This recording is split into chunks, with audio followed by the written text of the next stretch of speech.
Hi, welcome back. Today's another reading of Brave New World. This is part 5. We left off on the end of chapter 11, so we're starting on chapter 12 today.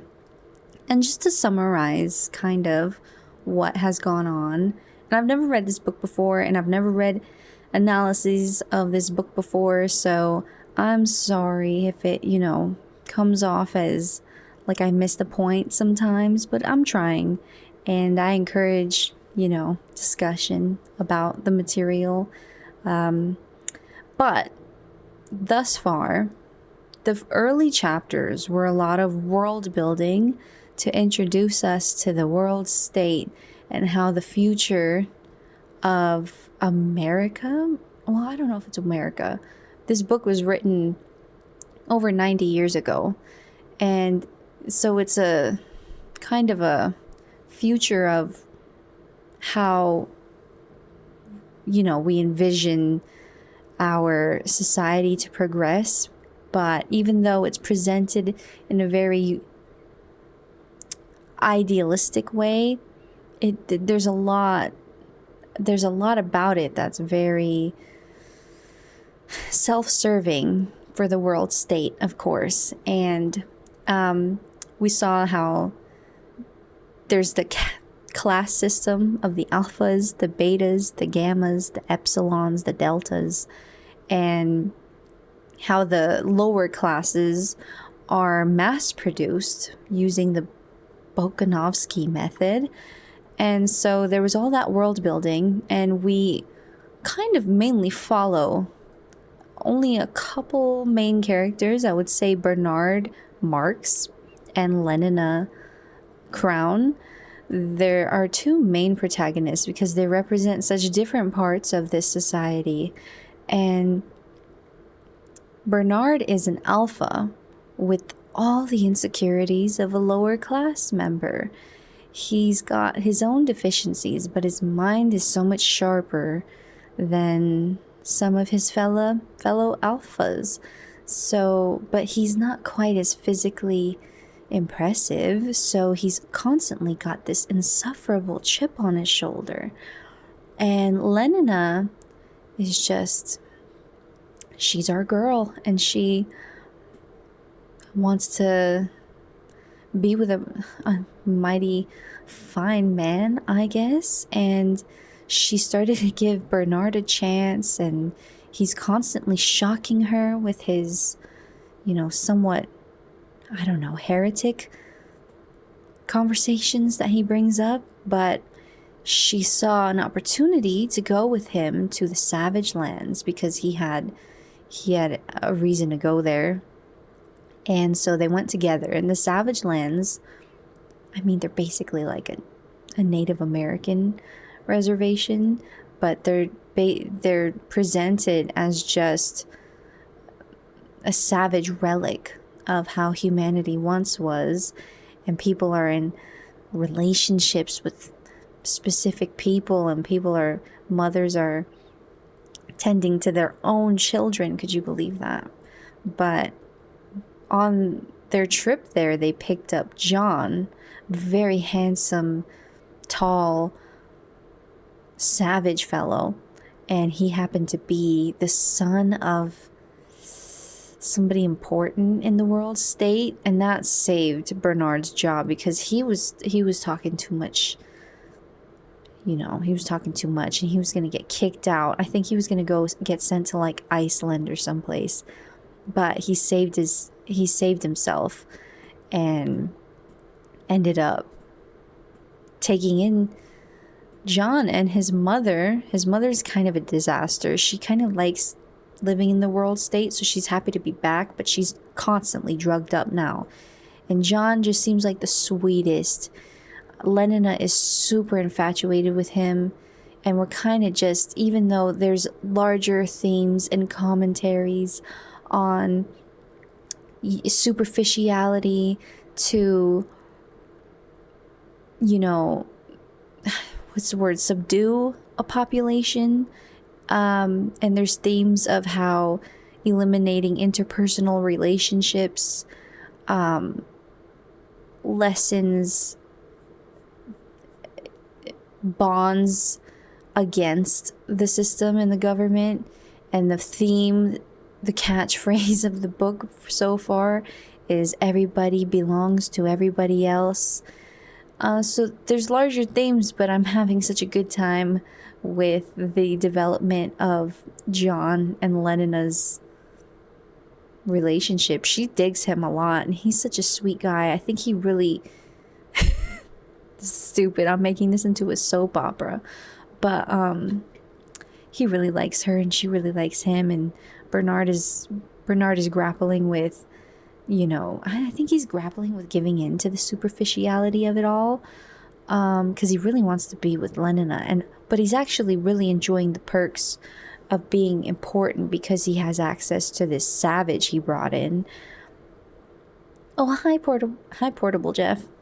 Yeah, I'm not really good at posting when I'm gonna start reading, but I'm just giving an overview right now. So yeah, I'm really into the fact that they have a budding romance. I mean,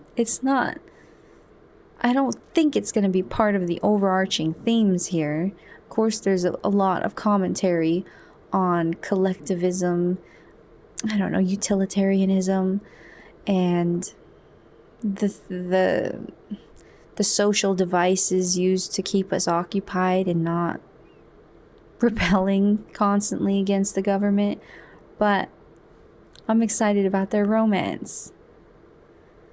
Oh, 5 a.m. Oh, very nice. I've been adding chapters, if you didn't notice, because it kind of, I can do a long intro and people can skip it if they want.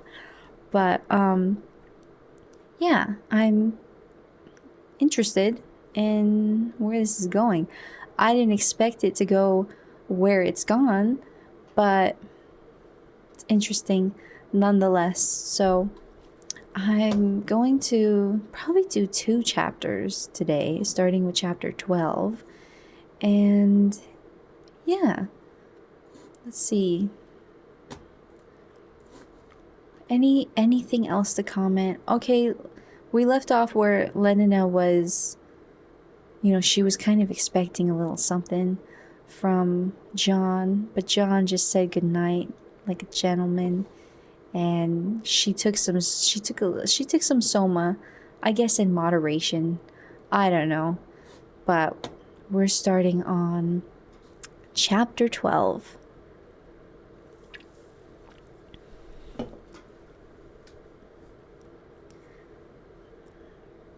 Bernard had to shout through the locked door. The savage would not open. But everybody's there, waiting for you. Let them wait, came back the muffled voice through the door. But you know quite well, John, how difficult it is to sound persuasive at the top of one's voice. I asked them on purpose to meet you. You ought to have asked me first whether I wanted to meet them. But you always came before, John. That's precisely why I don't want to come again. Just to please me, Bernard bellowingly wheedled. Won't you come to please me? No. Do you seriously mean it? Yes, despairingly. But what shall I do? Bernard wailed. Go to hell, bawled the exasperated voice from within. But the arch-community songster of Canterbury is there tonight. Bernard was almost in tears. Ayatakwa. It was only in Zunyi that the savage could adequately express what he felt about the arch-community songster. Honey, he added as an afterthought, and then, with what derisive ferocity, Sons esot sena, and he spat on the ground, as Pope might have done. In the end, Bernard had to slink back, diminished, to his rooms and inform the impatient assembly that the savage would not be appearing that evening. The news was received with indignation.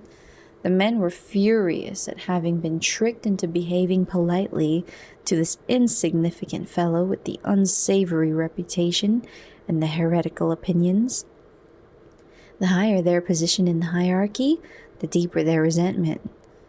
To play such a joke on me, the arch songster kept repeating. On me.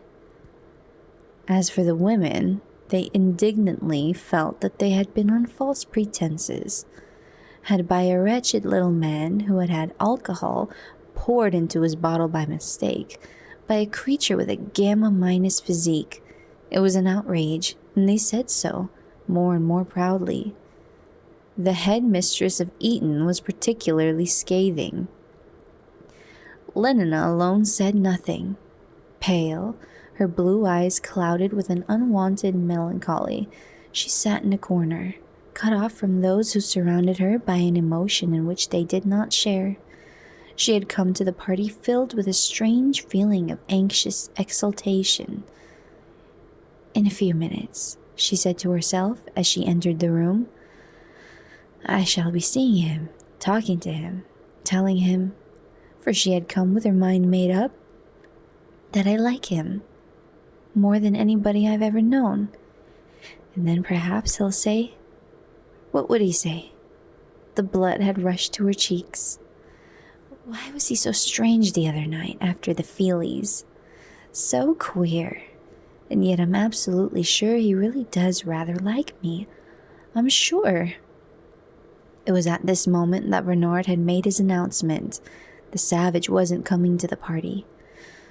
Lenina suddenly felt all the sensations normally experienced at the beginning of a violent passion surrogate treatment, a sense of dreadful emptiness, a breathless apprehension, a nausea.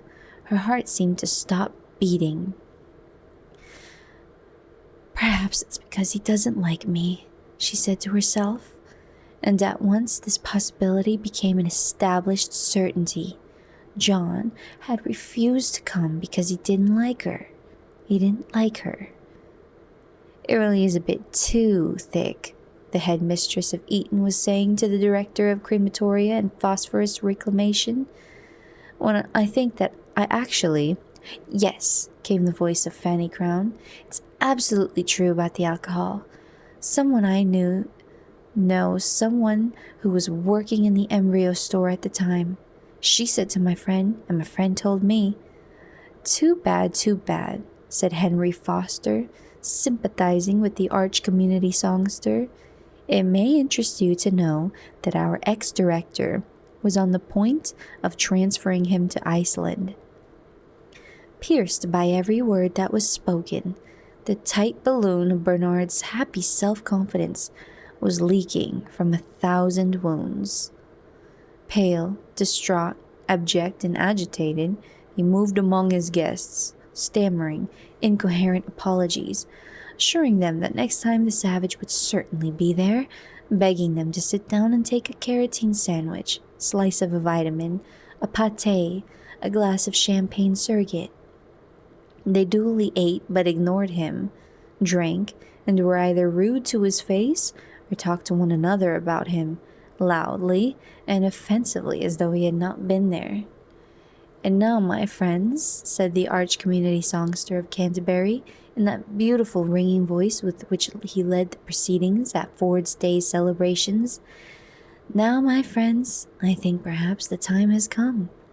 He rose, put down his glass, brushed from his purple viscose waistcoat the crumbs of a considerable collation, and walked towards the door. Bernard darted forward to intercept him. Must you really, arch songster? It's very early still. I'd hoped you would... Yes, what hadn't he hoped, when Lenina confidentially told him that the arch community songster would accept an invitation if it were sent. He's really rather sweet, you know. And she had shown Bernard the little golden zipper fastening in the form of a T, which the arch songster had given her as a memento of the weekend she had spent at the diocesan singery. To meet the arch community songster of Canterbury and Mr. Savage. Bernard had proclaimed his triumph on every invitation card, but the savage had chosen this evening of all evenings to lock himself up in his room, to shout honey, and even, it was lucky that Bernard didn't understand Zuni, Sons Esotsena.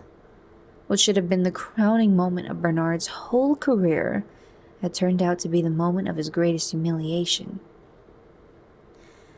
I had so much hoped, he stammeringly repeated, looking up at the great dignitary with pleading and distracted eyes. "My young friend," said the arch-community songster in a tone of loud and solemn severity. There was a general silence. "Let me give you a word of advice." He wagged his finger at Bernard. "Before it's too late, a word of good advice." His voice became sepulchral. "Mend your ways, my young friend, mend your ways." He made the sign of the T over him and turned away. "Lenina, my dear," he called in another tone, "come with me." Obediently, but unsmiling, and wholly insensible of the honor done to her, without elation, Lenina walked after him out of the room. The other guests followed at a respectful interval. The last of them slammed the door. Bernard was all alone. Punctured, utterly deflated, he dropped into a chair and, covering his face with his hands, began to weep. A few minutes later, however, he thought better of it and took 4 tablets of soma. Upstairs in his room, the savage was reading Romeo and Juliet. Lenina and the arch-community songster stepped out onto the roof of the singery. "Hurry up, my young friend, Lenina," called the arch-songster impatiently from the lift gates. Lenina, who had lingered for a moment to look at the moon, dropped her eyes and came hurrying across the roof to rejoin him. "A New Theory of Biology" was the title of the paper which Mustafa Mond had just finished reading. He sat for some time, meditatively frowning, then picked up his pen and wrote across the title page. "The author's mathematical treatment of the conception of purpose is novel and highly ingenious, but heretical, and, so far as the present social order is concerned, dangerous and potentially subversive, not to be published." He underlined the words. "The author will be kept under supervision. His transference to the Marine Biological Station of St. Helena may become necessary." A pity, he thought, as he signed the name. It was a masterly piece of work, but once you began admitting explanations in terms of purpose, well, you didn't know what the result might be. It was a sort of idea that might easily decondition the more unsettled minds among the higher castes, make them lose their faith in happiness as the sovereign good, and take to believing instead that the goal was somewhere beyond, somewhere outside the present human sphere, that the purpose of life was not the maintenance of well-being, but some intensification and refining of consciousness, some enlargement of knowledge. Which was, the controller reflected, quite possibly true, but not, in the present circumstance, admissible. He picked up his pen again, and under the words, "not to be published," drew a second line, thicker and blacker than the first, then sighed. What fun it would be, he thought, if one didn't have to think about happiness. With eyes closed, his face shining with rapture, John was softly declaiming to vacancy. "Oh, she doth teach the torches to burn bright. It seems she hangs upon the cheek of night, like a rich jewel in an Ethiop's ear, beauty too rich for use, for earth's too dear." The golden tea lay shining on Lenina's bosom. Sportively, the arch-community songster caught hold of it. Sportively he pulled. "I think," said Lenina suddenly, breaking a long of silence, "I'd better take a couple grams of soma." Bernard, by this time, was fast asleep and smiling at the private paradise of his dreams. Smiling, smiling, but inexorably, every 30 seconds, the minute hand of the electric clock above his bed jumped forward with an almost imperceptible click. Click, click, click. And it was morning. Bernard was back among the miseries of space and time. It was in the lowest spirits that he taxied across to his work at the conditioning center. The intoxication of success had evaporated. He was soberly his old self, and by contrast with the temporary balloon of these last weeks, the old self seemed unprecedentedly heavier than the surrounding atmosphere. To this deflated Bernard, the savage showed himself unexpectedly sympathetic. "You're more like what you were at Malpais," he said, when Bernard had told him his plaintive story. "Do you remember when we first talked together, outside the little house? You're like what you were then."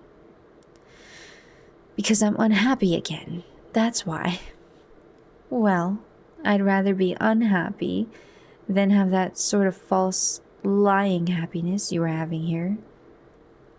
"I like that," said Bernard bitterly, "when it's you who were the cause of it all, refusing to come to my party and so turning them all against me." He knew that what he was saying was absurd in its injustice. He admitted inwardly, and at last even aloud, the truth of all that the savage now said about the worthlessness of friends who could be turned upon so slight a provocation into persecuting enemies. But in spite of this knowledge and these admissions, in spite of the fact that his friend's support and sympathy were now his only comfort, Bernard continued perversely to nourish, along with his quite genuine affection, a secret grievance against the savage, to meditate a campaign of small revenges to be wreaked upon him. Nourishing a grievance against the arch community songster was useless. There was no possibility of being revenged on the chief bottler or the assistant predestinator. As a victim, the savage possessed, for Bernard, this enormous superiority over the others, that he was accessible. One of the principal functions of a friend is to suffer, in a milder and symbolic form, the punishments that we should like, but are unable to inflict upon our enemies. Bernard's other victim friend was Helmholtz. When, discomfited, he came and asked once more for the friendship which in his prosperity he had not thought it worth his while to preserve, Helmholtz gave it, and gave it without a reproach, without a comment, as though he had forgotten that there had ever been a quarrel. Touched, Bernard felt himself at the same time humiliated by this magnanimity, a magnanimity the more extraordinary and therefore the more humiliating, in that it owed nothing to Soma and everything to Helmholtz's character. It was the Helmholtz of daily life who forgot and forgave, not the Helmholtz of a half-gram holiday. Bernard was duly grateful. It was an enormous comfort to have his friend again, and also duly resentful. It would be a pleasure to take some revenge on Helmholtz for his generosity. At their first meeting after the estrangement, Bernard poured out the tale of his miseries and accepted consolation. It was not till some days later that he had learned, to his surprise and with a twinge of shame, that he was not the only one who had been in trouble. Helmholtz had also come into conflict with authority. "It was over some rhymes," he explained. "I was giving my usual course of advanced emotional engineering for third-year students, 12 lectures, of which the 7th is about rhymes. On the use of rhymes in moral propaganda and advertisement, to be precise. I always illustrate my lecture with a lot of technical examples. This time I thought I'd give them one I'd just written myself. Pure madness, of course, but I couldn't resist it. He laughed. I was curious to see what their reactions would be. Besides, he added more gravely, I wanted to do a bit of propaganda. I was trying to engineer them into feeling as I'd felt when I wrote the rhymes. Ford. He laughed again. What an outcry there was. The principal had me up and threatened to hand me to the immediate sack. I'm a marked man. But what were your rhymes? Bernard asked. They were about being alone. Bernard's eyebrows went up. I'll recite them to you if you like. And Helmholtz began. Yesterday's committee, sticks, but a broken drum. Midnight in the city, flutes in a vacuum. Shut lips, sleeping faces. Every stopped machine. The dumb and littered places where crowds have been. All silences rejoice, weep, loudly or low. Speak, but with the voice of whom I do not know. Absence, say, of Suzanne's, absence of Egeria's, arms and respective bosoms, lips and posteriors, slowly form a presence. Whose? And I ask, of what? So absurd an essence, that something which is not, nevertheless should populate, empty night more solidly than that which we copulate. Why should it seem so squalidly? Well, I gave them that as an example, and they reported me the principal. I'm not surprised, said Bernard. It's flatly against all their sleep teaching. Remember, they've had at least 250,000 warnings against solitude. I know, but I thought I'd like to see what the effect would be. Well, you've seen now. Helmholtz only laughed. I feel, he said, after a silence, as though I were just beginning to have something to write about. As though I were beginning to be able to use that power I feel I've got inside me, that extra latent power. Something seems to be coming to me. In spite of all his troubles, he seemed, Bernard thought, profoundly happy.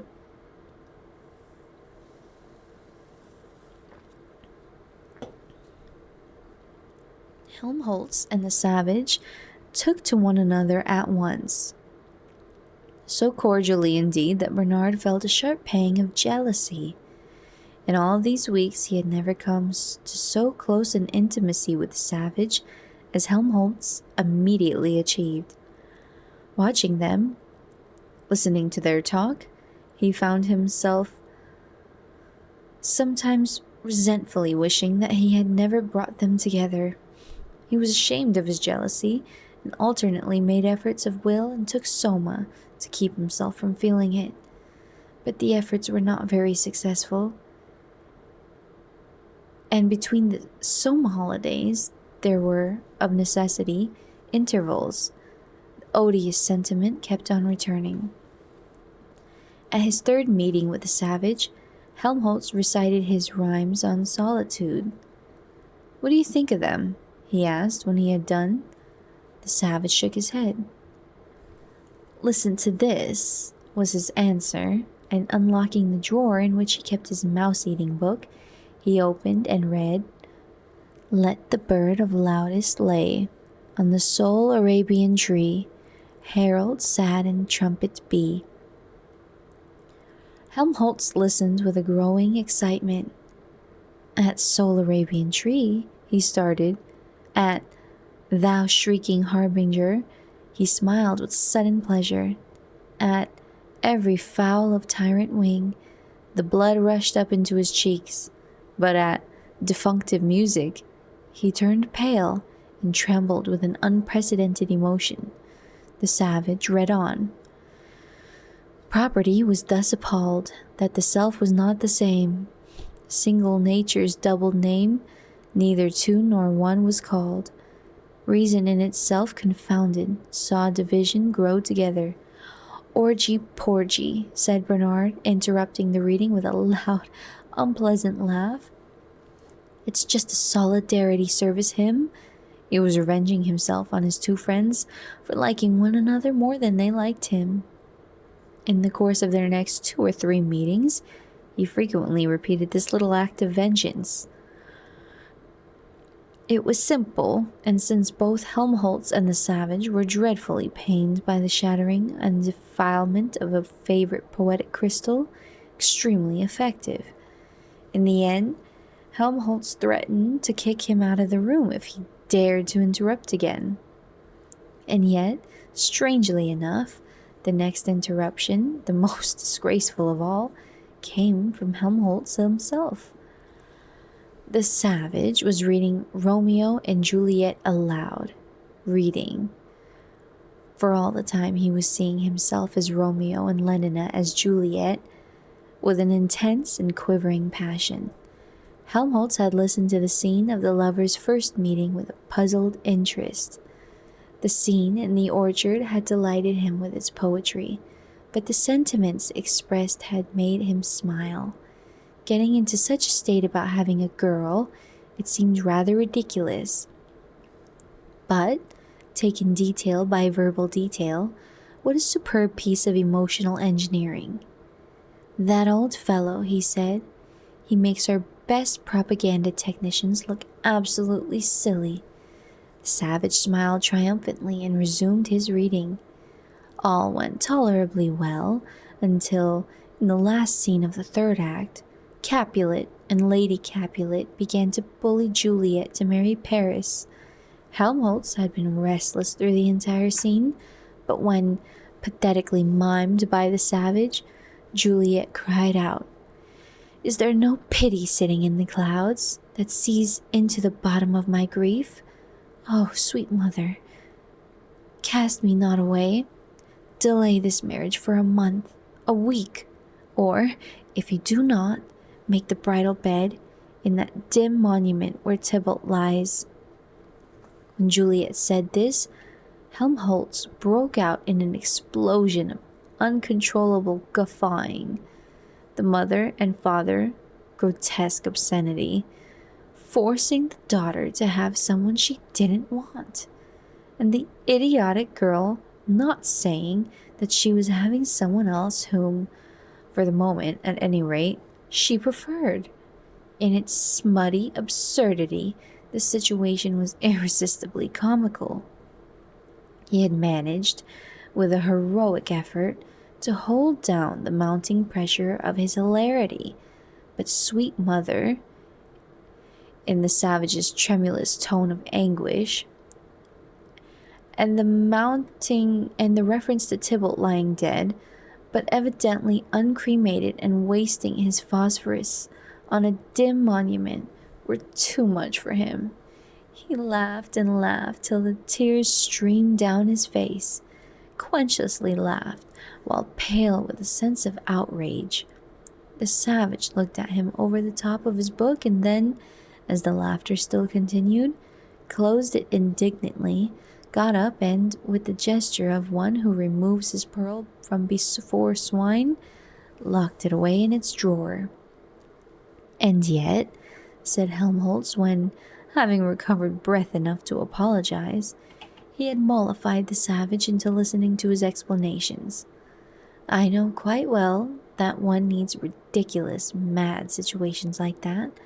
One can't really write well about anything else. Why was that old fellow such a marvelous propaganda technician? Because he had so many insane, excruciating things to get excited about. You've got to be hurt and upset, otherwise you can't think of the really good, penetrating X-rayish phrases. But fathers and mothers," he shook his head. "You can't expect me to keep a straight face about fathers and mothers. And who's going to get excited about a boy having a girl or not having her?" The savage winced, but Helmholtz, who was staring pensively at the floor, saw nothing.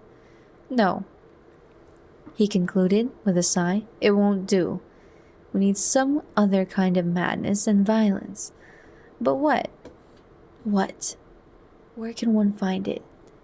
He was silent, then, shaking his head, "I don't know," he said at last. "I don't know."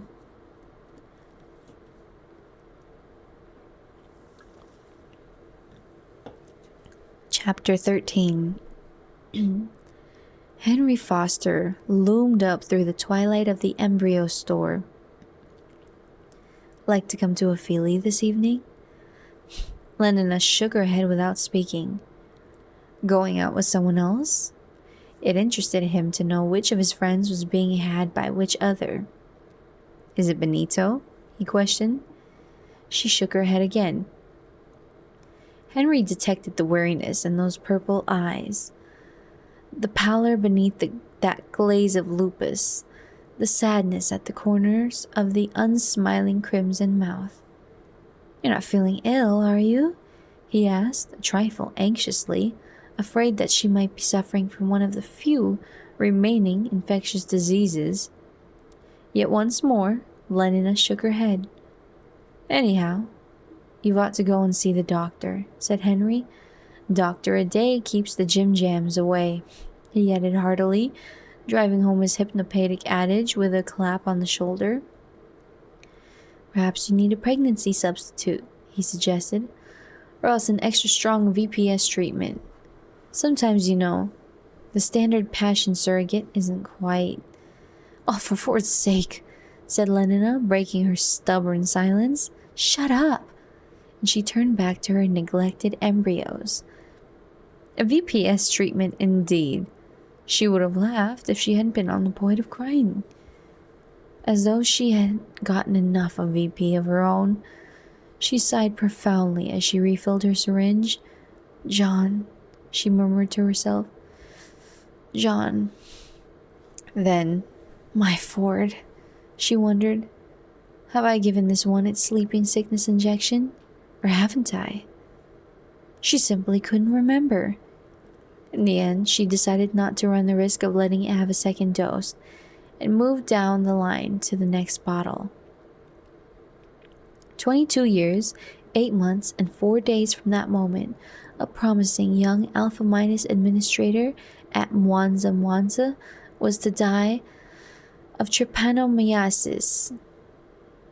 Trypanosomiasis, the first case for over half a century. Sighing, Lenina went on with her work. An hour later, in the changing room, Fanny was energetically protesting.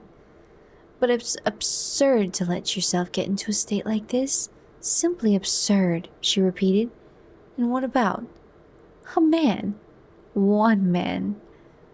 "But he's the one I want."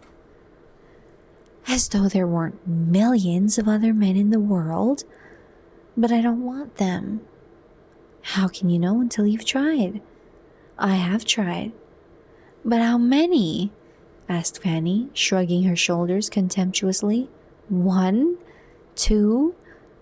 Dozens." "But," shaking her head, "it wasn't any good," she added. "Well, you must persevere," said Fanny sententiously, but it was obvious that her confidence in her own prescriptions had been shaken. Nothing can be achieved without perseverance. "But meanwhile, don't think of him." "I can't help it." "Take Soma then." "I do." "Well, go on." "But in the intervals, I still like him." "I shall always like him."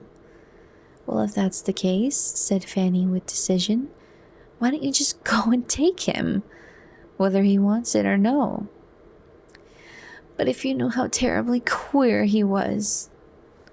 "All the more reason for taking a firm line." "It's all very well to say that." "Don't stand any nonsense. Act." Fanny's voice was a trumpet. She might have been the YWFA lecturer giving an evening talk to adolescent beta minuses. "Yes, act. At once. Do it now." "I'd be scared," said Lenina. "We've only got to take a half a gram of Soma first, and now I'm going to have my bath." She marched off, trailing her towel. The bell rang, and the savage, who was impatiently hoping that Helmholtz would come that afternoon. For having at last made up his mind to talk to Helmholtz about Lenina, he could not bear to postpone his confidences a moment longer. Jumped up and ran to the door. "I had a premonition it was you, Helmholtz," he shouted as he opened. On the threshold, in a white acetate satin sailor suit, and with a round white cap rakishly tilted over her left ear, stood Lenina. "Oh," said the savage, as though someone had struck him a heavy blow. Half a gram had been enough to make Lenina forget her fears and her embarrassments. "Hello, John," she said, smiling, and walked past him into the room. Automatically, he closed the door and followed her. Lenina sat down. There was a long silence. "You don't seem very glad to see me, John," she said at last. "Not glad?" The savage looked at her reproachfully, then suddenly fell on his knees before her and, taking Lenina's hand, reverently kissed it. "Not glad? Oh, if you only knew," he whispered, and, venturing to raise his eyes to her face, "Admired Lenina," he went on. "Indeed the top of admiration, worth what's dearest in the world." She smiled at him with a luscious tenderness. "Oh, you so perfect." She was leaning towards him with parted lips. "So perfect and so peerless are created, nearer and nearer, of every creature's best." Still nearer, the savage suddenly scrambled to his feet. "That's why," he said, speaking with averted face, "I wanted to do something first. I mean, to show you I was worthy of you. Not that I could ever really be that, but at any rate to show I wasn't absolutely unworthy. I wanted to do something." "Why should you think it's necessary?" Lenina began, but left the sentence unfinished. There was a note of irritation in her voice. When one has leant forward, nearer and nearer, with parted lips, only to find oneself quite suddenly, as a clumsy oaf scrambles to his feet, leaning towards nothing at all, well, there is a reason, even with half a gram of soma circulating in one's bloodstream, a genuine reason for annoyance. "At Malpais," said the savage, was incoherently mumbling. "You had to bring her the skin of a mountain lion. I mean, when you wanted to marry someone, or else a wolf." "There aren't any lions in England," Lenina almost snapped. "And even if there were," the savage added, with sudden contemptuous resentment, "people would kill them out of helicopters, I suppose, with poison gas or something. I wouldn't do that, Lenina." He squared his shoulders. He ventured to look at her, and was met with a stare of annoyed incomprehension. Confused, "I'll do anything," he went on, more and more incoherently. "Anything you tell me. There be some sports are painful, you know, but their labor, delight in them sets off. That's what I feel. I mean, I'd sweep the floor if you wanted." "But we've got vacuum cleaners here," said Lenina in bewilderment. "It isn't necessary." "No, of course it isn't necessary. But some kinds of baseness are nobly undergone. I'd like to undergo something nobly, don't you see? But if there are vacuum cleaners, that's not the point. And epsilon semi-morons to work them," she went on. "Well, really, why? Why? But for you. For you. Just to show that what on earth vacuum cleaners have got to do with lions? To show how much. Or lions with being glad to see me." She was getting more and more exasperated. How much I love you, Lena, he brought out almost desperately. An emblem of the inner tide started elation. The blood rushed up into Lena's cheeks. Do you mean it, John? But I hadn't meant to say so, cried the savage, clasping his hands in kind of agony. Not until... Listen, Lena, in Malpay, people get married. Get what? The irritation began to creep back into her voice. What was he talking about now? For always. They make a promise to live together for always. What a horrible idea. Lena was genuinely shocked. Outliving beauty's outward, with a mind that doth renew swifter than blood decays. What? It's like that in Shakespeare too. If thou dost break her virgin knot before all sanctimonious ceremonies may with full and holy rite. For Ford's sake, John, talk sense. I can't understand a word you say. First it's vacuum cleaners, then it's knots. You're driving me crazy. She jumped up and, as though afraid that he might run away from her physically, as well as with his mind, caught him by his wrist. Answer me this question. Do you really like me, or don't you? There was a moment's silence. Then, in a very low voice, I love you more than anything in the world, he said. Then why on earth didn't you say so? She cried, and so intense was her exasperation that she drove her sharp nails into the skin of his wrist. Instead of driveling away about knots and vacuum cleaners and lions, and making me miserable for weeks and weeks. She released his hand and flung it angrily away from her. If I didn't like you so much, she said, I'd be furious with you. And suddenly her arms were around his neck.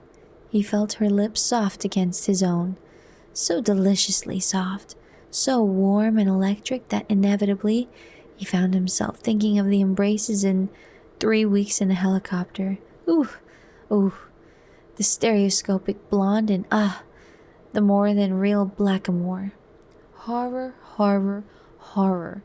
He tried to disengage himself, but Lena tightened her embrace. Why didn't you say so? She whispered, drawing back her face to look at him. Her eyes were tenderly reproachful. The murkiest den, the most opportune place. The voice of conscience thundered poetically. The strongest suggestion our worser genius can shall never melt mine honor into lust. Never, never, he resolved. You silly boy, she was saying. I wanted you so much. And if you wanted me too, why didn't you? But Lena, he began protesting, and as she immediately untwined her arms, as she stepped away from him, he thought for a moment that she had taken his unspoken hint.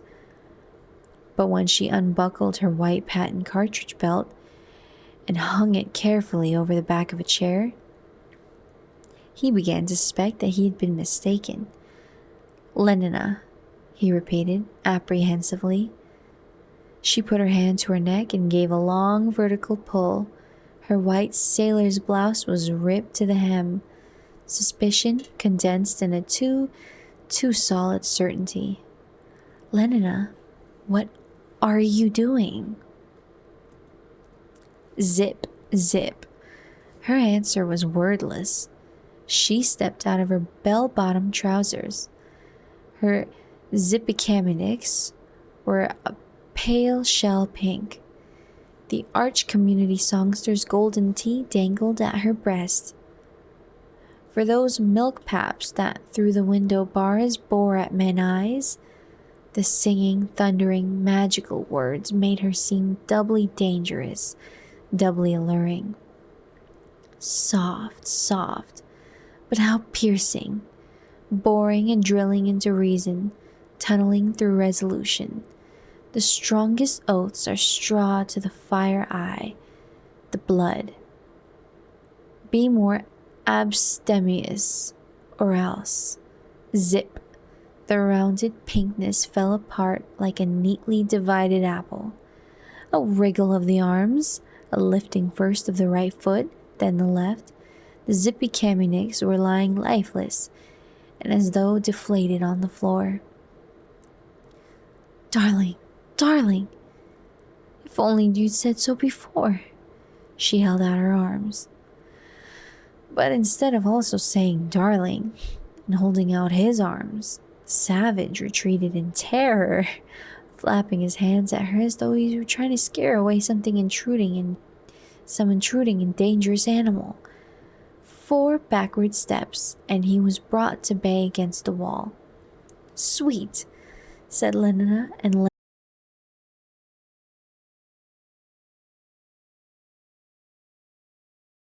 kiss me. She closed her eyes. She let her voice sink to a sleepy murmur. Kiss me till I'm in a coma. Hug me, honey, snugly. The savage caught her by the wrists, tore her hands from his shoulders, thrust her roughly away at arm's length. Ow! You're hurting me. Oh! She was suddenly silent. Terror had made her forget the pain. Opening her eyes, she had seen his face. No, not his face. A ferocious stranger's, pale, distorted, twitching with some insane, inexplicable fury. Aghast. But what is it, John? She whispered. He did not answer, but only stared into her face with those mad eyes. The hands that held her wrists were trembling. He breathed deeply and irregularly. Faint, almost to imperceptibility, but appalling, she suddenly heard the grinding of his teeth. What is it? She almost screamed, and as though wakened by her cry, he caught her by the shoulders and shook her. Whore, he shouted. Whore. Impudent strumpet. Oh, don't, she protested in a voice made grotesquely tremulous by his shaking. Whore. Please, damned whore. Graham is better, she began. The savage pushed her away with such force that she staggered and fell. Go, he shouted, standing over her menacingly. Get out of my sight, or I'll kill you. He clenched his fists. Lenina raised her arm to cover her face. Oh, please don't, John. Hurry up. Quick. One arm still raised, following his every movement with a terrified eye, she scrambled to her feet and, still crouching, still covering her head, made a dash for the bathroom. The noise of that prodigious slap by which her departure was accelerated was like a pistol shot. Ow! Lenina bounded forward. Safely locked into the bathroom, she had leisure to take stock of her injuries. Standing with her back to the mirror, she twisted her head. Looking over her left shoulder, she could see the imprint of an open hand standing out distinct and crimson on the pearly flesh. Gingerly, she rubbed the wounded spot. Outside, in the other room, the savage was striding up and down, marching to the drums and music of magical words. The wren goes to it, and the small gilded fly does let you in my sight. Maddeningly, they rumbled in his ears.